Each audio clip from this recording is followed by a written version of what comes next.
All of the signs are pointing to this with the Boston Red Sox. This is news that people have been anticipating for probably a pretty good amount of time, to be honest. Probably ever since the season ended last year.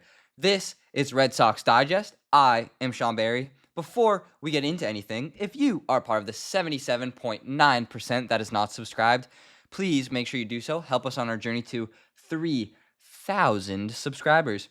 What I have for you today is something that Red Sox fans are probably finding hard to accept, and they don't want to accept. I don't want to accept it. I want it to continue on and keep going. What I have for you today involves manager Alex Cora.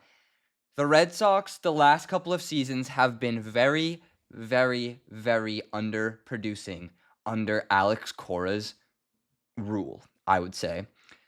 They have been 500 the last 3 seasons. Last year they finished 500. They are currently 500 right now with last night's loss to the Detroit Tigers.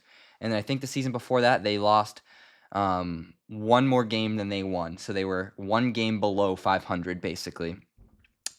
In my opinion, if the Red Sox keep this up, this 500 skid that they're on, if they end this season with the team that they have right now with all of these stars, Crochet, Bregman, Devers, Campbell, Duran, Rafael, Willier, Story, I think this potentially could be the end of Alex Cora's time as the manager of the Boston Red Sox. That is if they continue to keep on this terrible 500 skid. If they make the playoffs, he will stick around until the end of his contract. Hopefully they do make the playoffs, and hopefully he sticks around because he is, in my opinion, one of the best managers in baseball. He connects with the players very well and the fans. But if we aren't winning games and playing in the postseason, it might be time for a change. This tweet says, in his last 4 seasons with the Red Sox, Alex Cora is now 259 and 271. That is not good, people. That is not good at all. That is terrible, actually. He's lost a lot of games. They haven't made the playoffs since 2021. It's 2025. That is something that needs to change. Playoff baseball in Boston is something that everybody wants and everybody needs.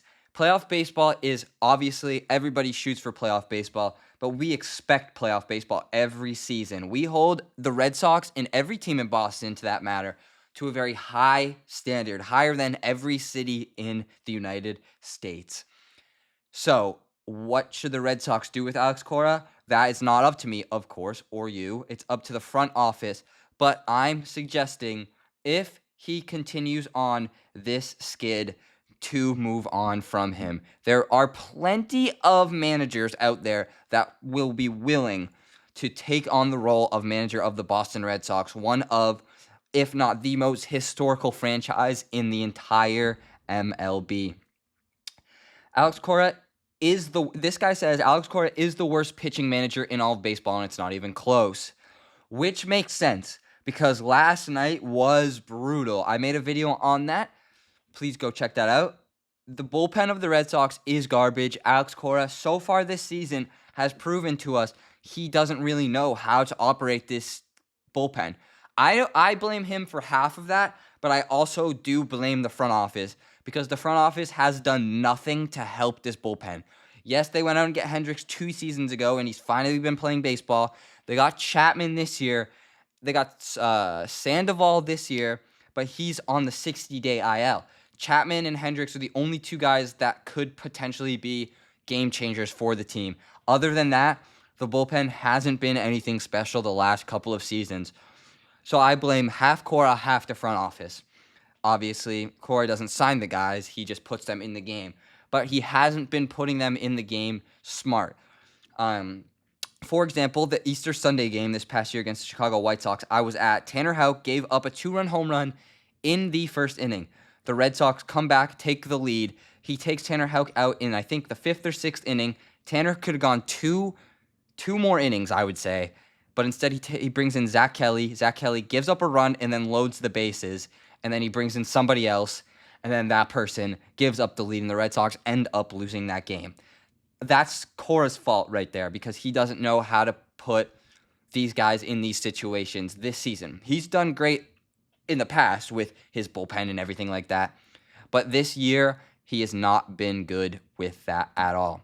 The Red Sox are 22-22, 3 games back after their loss last night to the Detroit Tigers.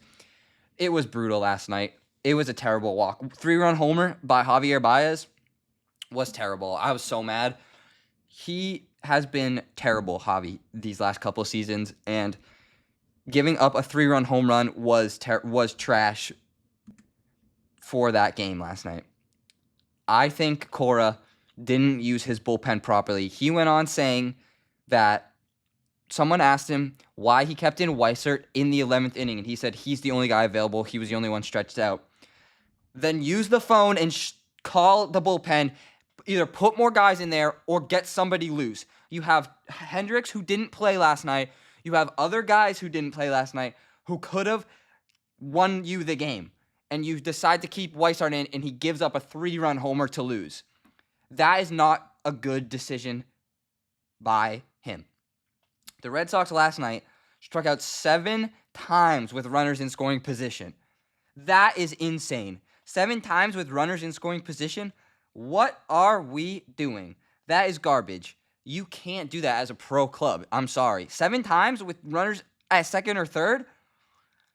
Like, I don't know what you want me to do. Like, yes, this is partially Cora, but this is mostly on the players.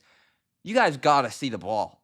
You guys got to get a hit in at least 4 of those at-bats, maybe 3 of those at-bats, and you would have won the game by 3 or 4 or 2. You would have won the game if you got 2 hits there or 3 hits there or even 1. You would have tied the game. But no, you strike out 7 times.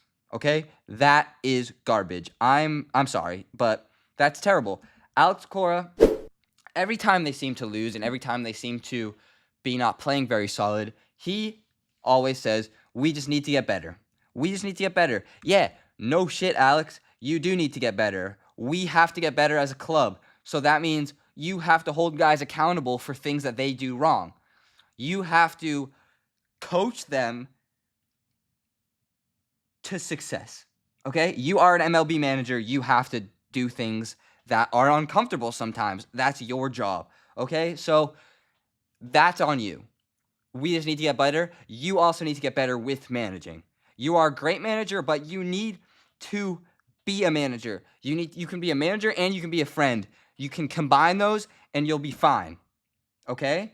This season, the Red Sox are batting .239 with runners in scoring position. That's 19th in the league. That can go up, obviously, but that can definitely go down if the guys start playing like absolute crap. And if they do start playing like absolute crap, then we're going to have a big, big issue on our hands. But I have faith in this number going up because the team is pretty solid this year. They do have guys that can hit, so this number will go up. We're fine. I'm not worried about this. The Red Sox this season have struck out 122 times this entire year with runners in scoring position. 12 more than any team in the league. 12 more times than any team in the league. Some pitchers don't even get 12 strikeouts a game. And you have 12 more strikeouts with runners in scoring position than any team in the league. That is terrible. We have to play better. I don't know, like, some of the guys have not a very good eye in the box. They've been swinging and missing at some garbage, but some strikes haven't been on their favor. The other day, Christian Campbell struck out looking with a pitch that was so inside, it almost hit him. It should have been a ball, and Alex Cora did nothing about it. So that is something you have to do as a manager with sticking up for your players. Go to the ump, talk to him. If you get ejected, who cares? This number, 122 times, is insane. We have to get better with that. That is kind of embarrassing if you think about it. 12 more times than any team in the league? That number should be under 10 or 10. But 12 is terrible. What are you doing? Craig Breslow has decisions to make involving Cora. Obviously, Craig Breslow, John Henry, Tom Warner, the entire Fenway Sports Group, which is I am not a fan of, but I love the Red Sox. They have decisions to make. If the Red Sox do end the season with a 500 record, they have a lot of decisions to make. Whether it's get rid of Breslow, which I don't think they should. He's made some bold decisions and bold moves that have worked out in the favor. Or it's get rid of Alex Cora. I think Breslow will stick around if they end up 500 because this only is his second season as the president of baseball operations. This is Cora's 5th season back from serving his full season suspension. So, and we only made the playoffs one of those seasons, and it was 2021. He was gone in 2019, and that team was garbage. Or no, he was gone in 2020, and that team was garbage, and he came back in 2021, and they were in the playoffs. And then they haven't made the playoffs since 2021. But in 2019, after they won the World Series, they were one of the worst teams I've ever seen play baseball. Even then, he still wasn't very solid with using his bullpen. So this is Craig Breslow's decision on what they are going to do with Alex Cora. That is all I have for you today. Thank you guys so much for watching. Let me know your thoughts on Cora and this whole situation, if I'm blowing this out of proportion or anything. Make sure you subscribe. Help us reach 3,000 subscribers. Make sure you like, do all that fun stuff. Thank you guys so much for watching. This is Red Sox Digest. Go Sox.